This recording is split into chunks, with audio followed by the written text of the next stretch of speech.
Last week, Hurricane Helene swept through our community. I've lived in this area for about 37 years, and this was the most devastating storm we've ever experienced. Our 3 subdivisions were trapped by massive fallen trees and power lines for several days with no way for anyone to get in or out. We had spotty cell service, no internet.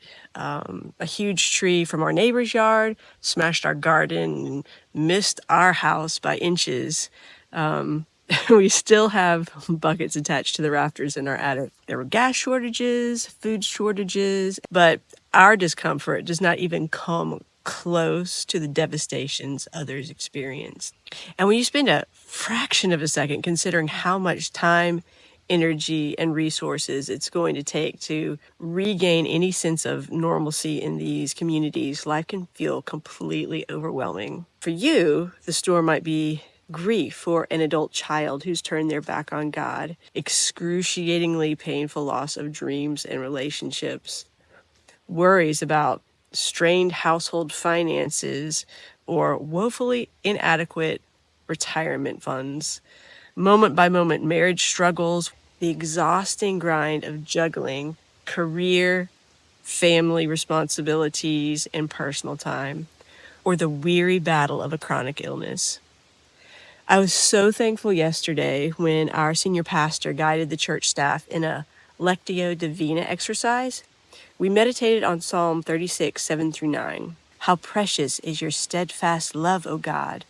The children of mankind take refuge in the shadow of your wings. They feast on the abundance of your house, and you give them drink from the river of your delights.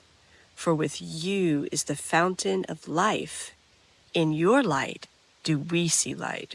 The phrase God highlighted for me was, take refuge in the shadow of your wings.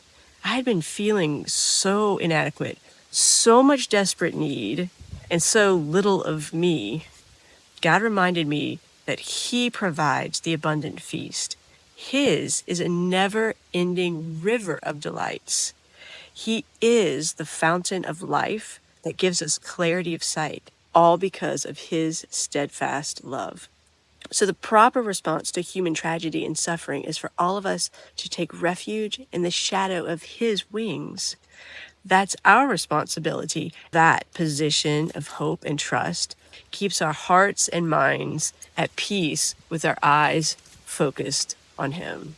Jesus, help us love you most so we can love others well. Amen.